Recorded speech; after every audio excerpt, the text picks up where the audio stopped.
오늘은 음력으로 4월 15일이라고 해서 전국 사찰에서는 결제날이라고 합니다. 결제라는 것은 여러분들이 잘 알다시피 결이라는 것은 묶어둔다는 말이에요. 결박한다. 제라는 것은 뭐냐? 우리가 살아가는 규제, 법 이런 것을 정해놓고 그 법에 의해서 딱 묶어두고 앞으로 3개월간 일체 출입을 자제하고 하도만 들고 공부를 한다. 이런 의미를 담고 있습니다. 그래서 특히 부처님 당시에 인도는 지금부터 우기에 들어요. 그래서 우기에는 출입을 자제하고 나무꾼을 안내서 공부를 하는 기간을 정해져 있어서 원래 동안거라는 거는 중국이나 우리나라에서 있는 거지 원래 부처님 당시에는 하안거가 제일 중요하고 그래서 하안거를 거쳐야 공부를 하는 사람이다 이렇게 얘기를 할 수가 있습니다.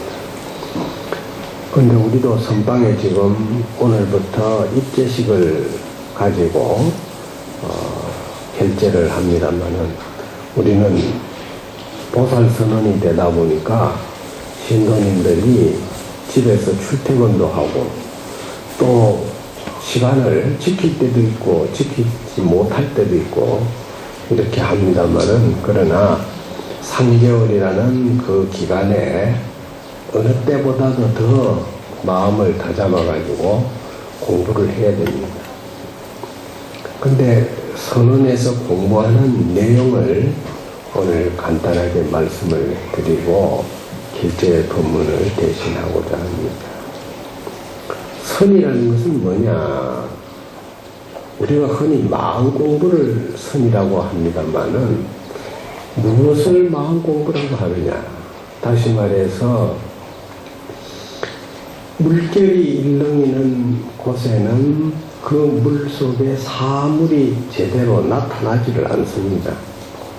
그러니까 그 물결이 잦아들어서 조용하게 되어야 사물이 환하게 거짓없이 그대로 드러나 있잖아요. 그러니까 그 물결이 일렁이지 않도록 하기 위해서는 어떻게 해야 돼요? 바람이 멈춰야 되겠죠. 여러분들이 공부를 하는데 화두를 들고 저마다 물결이 일렁이지 않게끔 바람을 다잡는 것처럼 다시 말해서 바람이 그침으로 해서 물결이 서서히 가라앉듯이 여러분들이 무엇이든지 한 가지 화두를 들고서 거기에 몰두하면은 모든 번뇌망상이 다 가라앉는다. 그 번뇌망상이 다 가라앉으면은 물결이 가라앉으면은 사물이 환하게 보이듯이 번뇌망상이 다 가라앉고 나면은 거기에 자기 본성이 드러난다. 그건 우리 본지풍광이라고 해요. 본지풍광. 응? 그 본성에 빛이 바란다는 말이에요. 마치 태양이 구름에 가려 있을 때는 그 광채를 발하지 못하지만 구름이 그치면은 아래까지 환하게 바라고 있잖아요. 그처럼 우리가 그러한 경지에 도달한 그것을 우리는 견성했다 또는 도통했다 또는 깨달았다 이렇게 얘기합니다. 그런데 그런 위치를 언뜻 구름 속에 달빛을 보듯이 깨달음의 경지를 순간순간에 느낄 줄 알아요. 그런 느낌이 쌓여지면은 그때 가서는 구름이 끼든 안 끼든 위에는 항상 달이 밝듯이 내 마음의 번뇌망상이 아무리 끼더라도 거기에 물들지 않는 본래 마음만 가지고 살아갈 수가 있다. 그것을 우리가 열반 묘심의 세계다. 참 어려운 거예요. 정말 말은 쉽지만.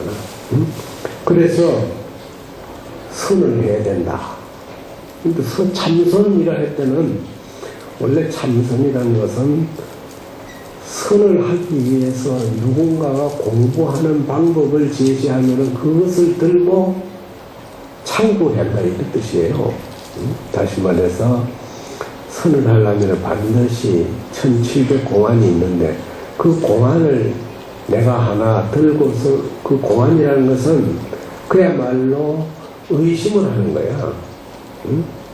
다시 말해서 부처님이 이 세상에 오시기 이전부터 또 내가 이 세상에 나오기 이전부터 본래 나의 모습이 무언가 이것을 계속 관찰하다 보면은 다른 생각이 다 끊어지는 거예요. 마치 여러분들이 관세음보살의 명호를 직업정성으로 부르다 보면은 처음에는 관세음보살이 입으로 나오다가 나중에는 뭐야?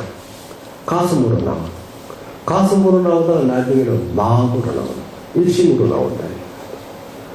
그런 경지에 도달하기 위해서 바로 화두를 드는 것은 보통 우리가 살아가는데 일체 번뇌망상을 다 끊어버리는 거예요. 서서히 거기에 화두를 들으면서 그 번뇌이 자꾸 깔아앉아가 없어진다 이 말이에요. 그게 마음 공부예요.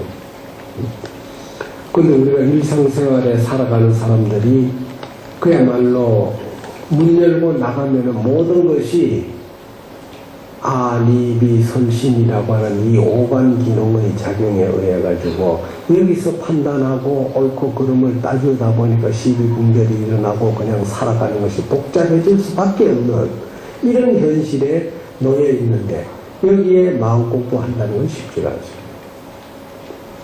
또 마음 공부를 해도 요즘에는 누가 훌륭한 스승이 지도하는 사람도 없어. 또 지대로 또 배우려고 하는 사람도 없어요.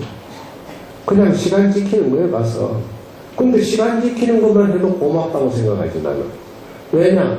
그 시간에 이 오관 기능을 헛되이 놀리지 아니하고 그래도 죄를 짓지 않잖아.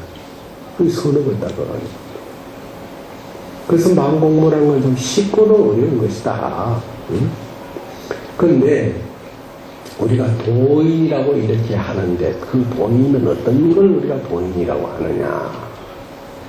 자, 우리가 살아가는 데는 저마다 신분이 있죠. 또 자기 위치가 있고. 그래서 무슨 뭐 가정에서는 엄마 역할, 아빠 역할, 자식이 해야 할 역할 다 역할이 나눠져 있어요. 그래서 아빠가 할 수 없는 거를 엄마가 하고 엄마가 할 수 없는 거를 자식이 하고 저마다 해야 할 역할이 있기 때문에 한 사람이 전체를 통할할 수 있는 그 기능이 없습니다. 우리가 그것을 살아가는 삶 속에서 저마다 자기의 분수, 분을 따라 움직인다고 하는 그 분수를 벗어나서 생활할 수 없다 이 말입니다. 그래서 우리가 아무리 현대 과학 문명이 발전된다 하더라도 인간이 가지고 있는 그 심리 자체를 100% 되바꿀 수는 없다. 다시 말해서 요즘 좋은 약도 나오고 아주 좋은 기계도 생기고 다 했는데 몸은 성형수술해가지고 바꾸고 막 이리저리 꾸며가지고 만들어내고 하지만은 마음을 진짜 착하게만 쓸 수 있도록 바꿔내는 기계가 있다든가 약이 있다면은 얼마나 좋겠어요. 이거 아무리 개발해도 이게 안 되는 거예요. 그 안 되는 이유가 뭐냐 이 말이에요. 그 안 되는 이유는 바로 우리가 살아가는데 이 마음은 고금이 없어. 옛날이나 지금이나 시간의 개념에 구애받지 않는다 이 말이에요. 뿐만 아니라 공간의 개념에 구애받지 않는 거예요. 1000년 전의 마음 섬섬이나 오늘의 마음 섬섬이나 뭐가 다를까봐 있어요. 아무런 변화됨이 없는 것이 바로 이 마음이기 때문에 이러한 마음을 내가 내 몸뚱이 속에 소유하고 있다는 이런 생각을 가지면서 살아간다. 그 생각이 한순간도 끊어지지 않고 산다 하면 그 사람을 우리는 도인이라는 거예요. 우리가 부처님이 중생 가운데 위대한 성현이라고 이렇게 일컬어 받들어서 존경하는 이유가 뭡니까? 부처님이 무슨 특별한 기술이 있어요? 부처님이 뭐 특별하게 눈이 잘생겼어요? 코가 잘생겼어요? 똑같은 사람의 모습 그대로인데 뭐 때문에 우리가 존경해야 되는 이유가 뭐냐 이거예요. 그 존경해야 되는 이유는 딱 한 가지야. 용심, 마음 쓰는 게 우리 한번 챙겨다가요. 그래서 존경하는 거예요. 응? 그래서 부처님 같은 마음을 가지고 살자고 발언하는 것이 그게 바로 마음 공부요. 그게 바로 도통하는 거예요. 그래서 옛날부터 말하기를 마음 공부를 하는 사람은 첫째는 용기가 있어야 돼.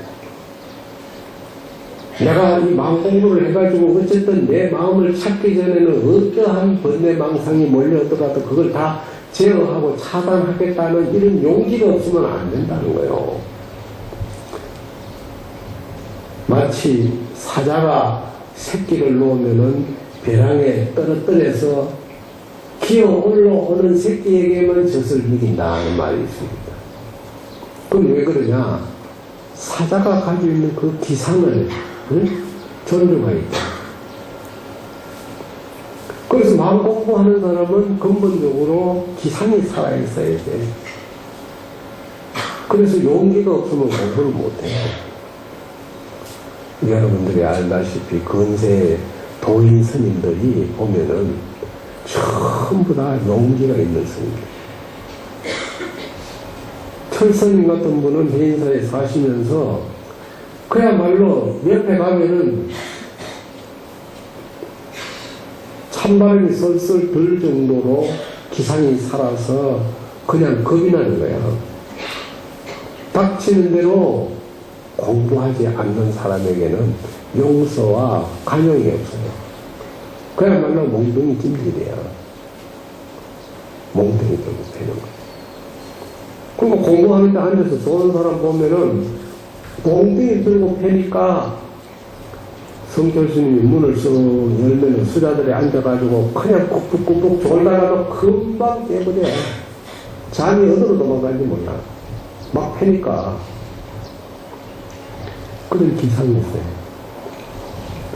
두 번째는 바로 끊어지지 않는 일회한 마음을 가져야 돼요. 금방 분발심을 냈다가 또 한 며칠 지나다가 누그러졌다가 또 냈다가 이렇게 반복하는 마음이 아니라 이게 한결같은 마음이 가야 된다. 그거 쉽지 않아요. 응? 근데 오늘은 제가 이 마음 공부를 하는 데 있어서 한결같은 마음을 가질 수 있는 우리 자세가 어떻게 되어야 되는가, 이것을 저 중국의 당나라 때 유명한 임제라고 하는 스님이 있었어요. 그 스님의 공부를 가리키는 방법에 대해서 간단하게 말하면서 이 본문을 마치려고 합니다. 이 임제라고 하는 중국에 지금부터 AD 그러니까 한 7세기에서 8세기에 살았으니까 당나라 말기쯤 되는 시대였는데, 이 스님의 스승이 항백이라고 유명한 큰 스님이 계셨어요. 그런데 회상에 이제 공부를 또 하는데 아주 이 임제 스님이 열심히 공부를 하고 있는 거예요. 하고 있는데 스승으로부터 인가를 받아야 될 거 아니에요? 너는 공부를 이제 그만해도 되겠다 하는 인가를 받아야 돼. 그런데 그 회상에 목주라고 하는 수자 스님이 있었는데, 이 스님이 임제 스님에게 와서 자네가 항백 스님 찾아가서 질문을 제대로 하면은 큰 스님께서 자네에게 아주 자비스러운 가르침을 내릴 것이다. 그래서 이 임제 스님이 조실 스님이 항백 스님 방에 들어가서 저를 크게 삼배를 올리고 질문을 던졌어요. 여하시 무의지민이고 어느 것이 위상이 없는 형식에 구애되지 않는 진정한 사람입니까? 하고 물었어요. 조건에 아까 제가 처음 얘기했듯이 분을 초월한, 형식을 초월한 진정한 사람이 무엇입니까? 하고 물은 거예요. 그렇게 물으니까 그 말이 떨어지자마자 몽둥이로 20대를 쳐버렸어.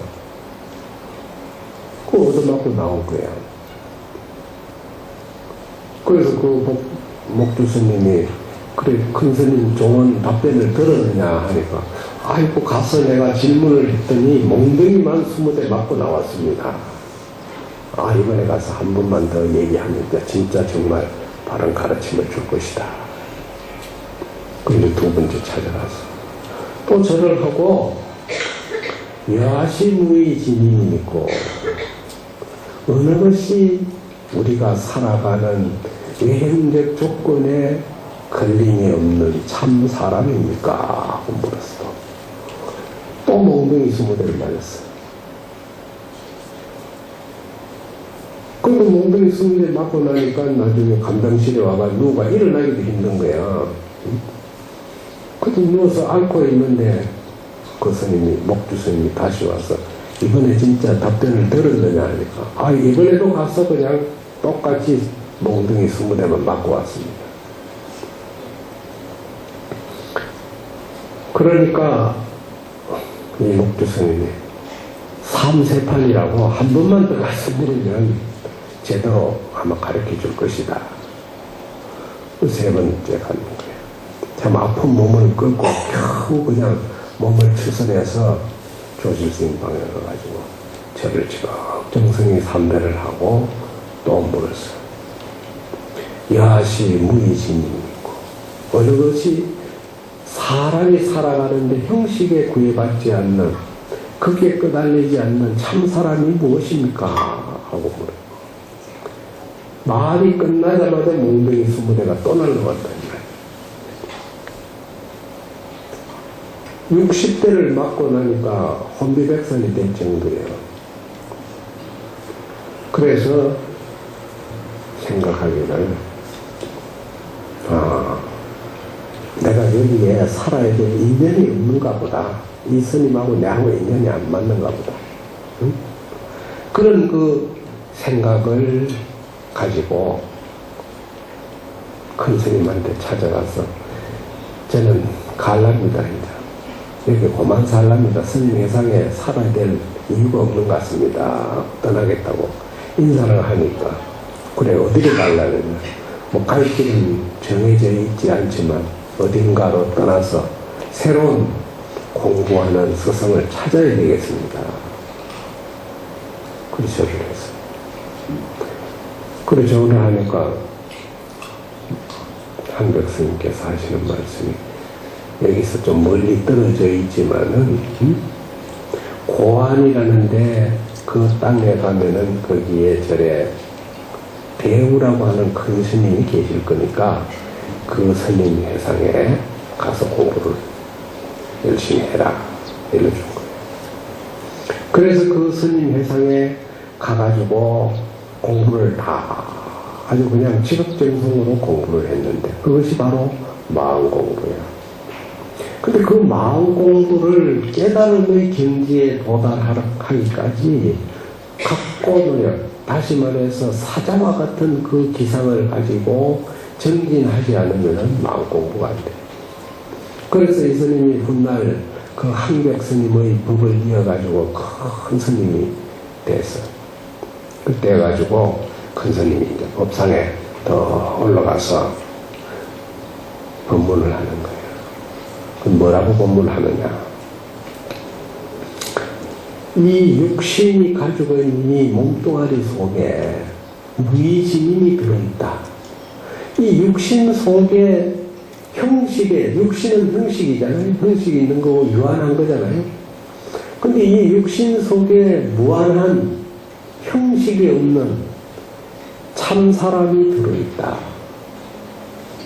그런데 그 참 사람은 우리가 일상생활 하는데 입으로 그나 출입하기도 하고 눈으로도 출입을 하고 귀로도 출입을 하고 코로도 출입을 하고 감각으로도 출입을 하고 오감 기능에 의해서 이 참사람은 무의진리는 출입을 하고 있는데 누구든지 그 출입하고 있는 그 주인공을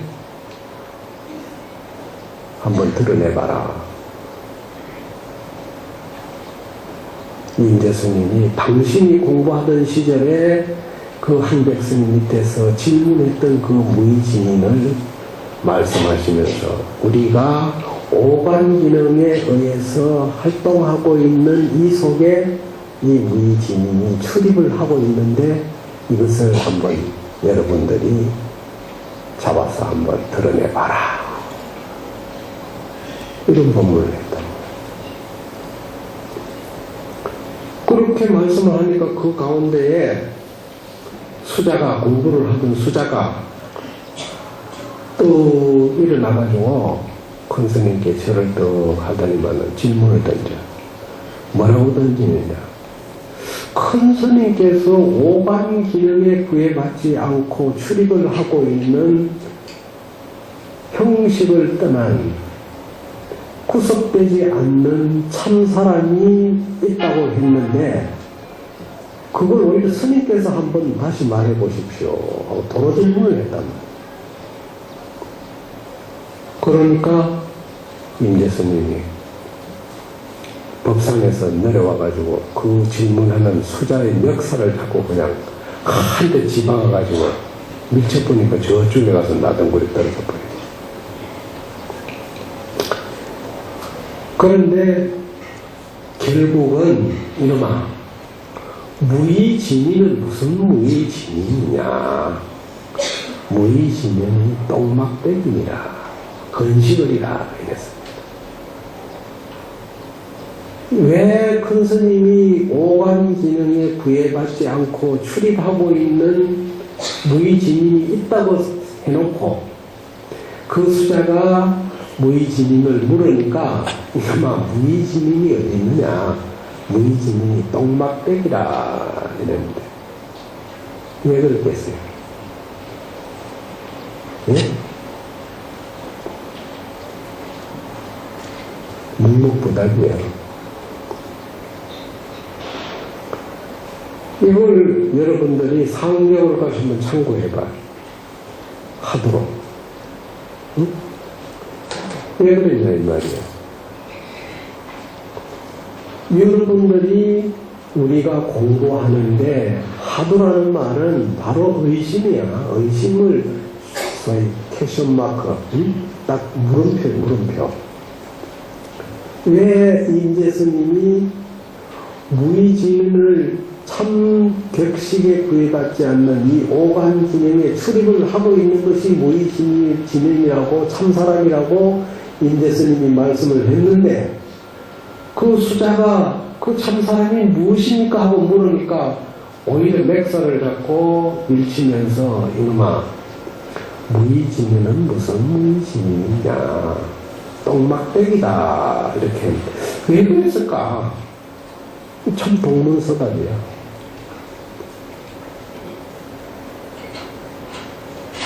이번 결제철에 여러분들이 가져야 할 하루예요.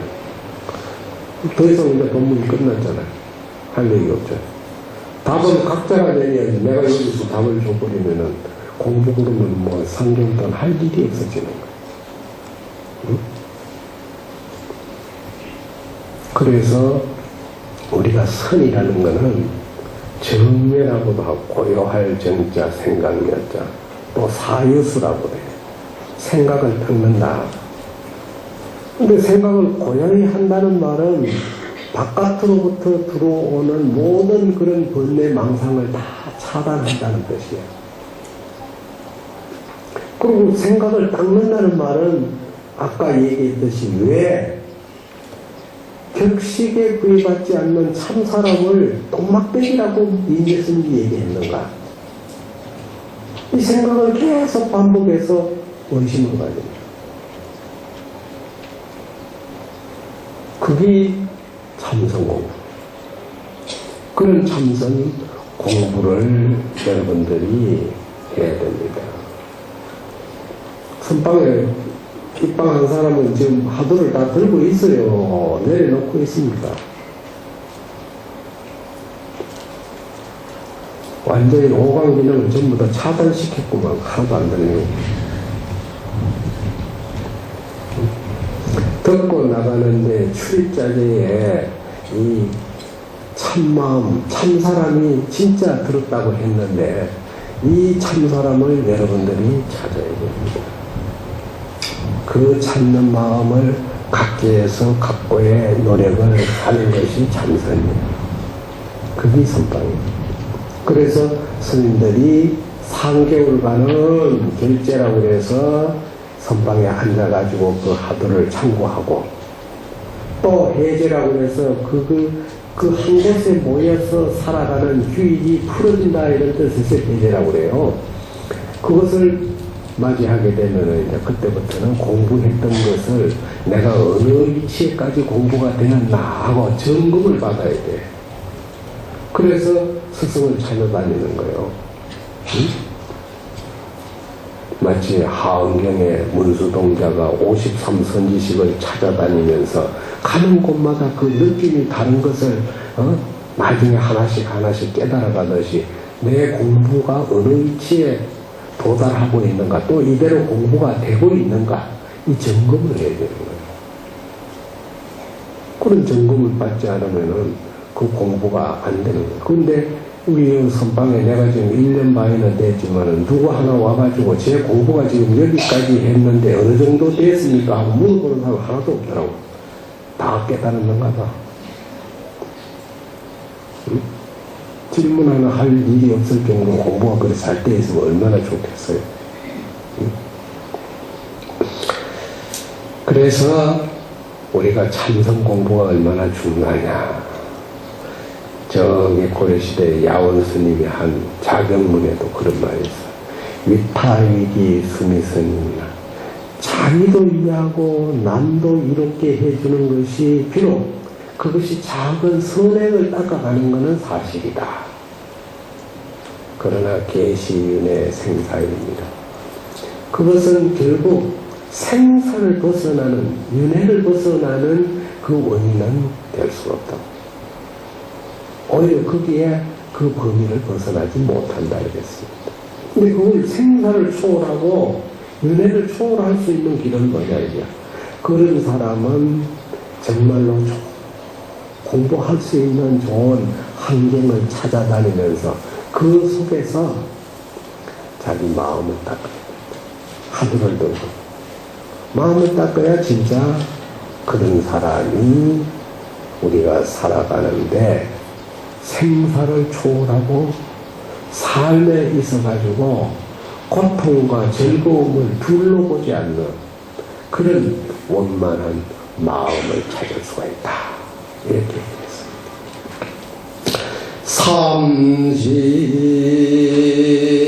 30년의 농목이 아니 금일각비가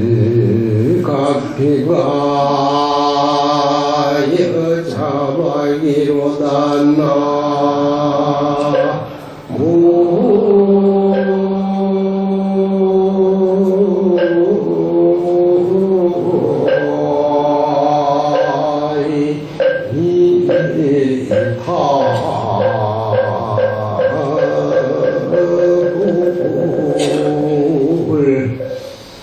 임재스님이 한창 공부하던 날 어느 날 탁발을 나갔어요. 탁발을 나가가지고 문을 똑똑 두드리니까 웬 노인네가 나오더만은 빼꼼히 내다본단 말이에요. 그래서 지나가는 걸성이 탁발하러 나왔습니다 하고 바로 때를 떡 내미니까 문을 탁 닫아보고 들어가보는 거예요. 문을 탁 닫는 순간에 깨달아야 되는데 답을 못했어. 왜 그 노파가, 노인네가 문을 탁 닫고 들어간 그 이유를 못 깨달은 거예요. 그래서 훗날 그 임재스님이 그 탁발을 가서 소위 소박을 당하고 그 대답 한마디 못하고 돌아온 그 모습을 두고 뭐라고 얘기했냐. 30년 동안 공부했는데, 공부라는 것은 뭐냐? 말을 타고, 말 고삐를 땡겼다가 놓았다가 마음대로 조종을 하는 그런 주인 행세를 하면서 살았는데, 어느 날 말이 그냥 한번 쳐박아 버리니까 콕 거꾸러지는 모습이더라 이거야. 우리가 공부를 하는데 깨달음은 순간에 촉착변소란 말이 있어. 의심 덩어리가 많이 뭉쳐지면은 불이 쇳덩어리가 뽀르르 달아져 있으면 어떻게 돼? 옆에 물체가 가지막 하면 불이 팍 붙어버리잖아. 깨달음의 경지는 그 순간에 와야 되는데, 왜 말 고삐를 잡고서 말을 빨리 가게, 느리게 가게, 마음대로 주인 노릇 하다가, 어느 날 그 말이 주인을 머리로 가지고 쳐버렸는데, 왜 그랬느냐? 이것이 오늘의 법문입니다. 오늘 결제 법문을 마칩니다.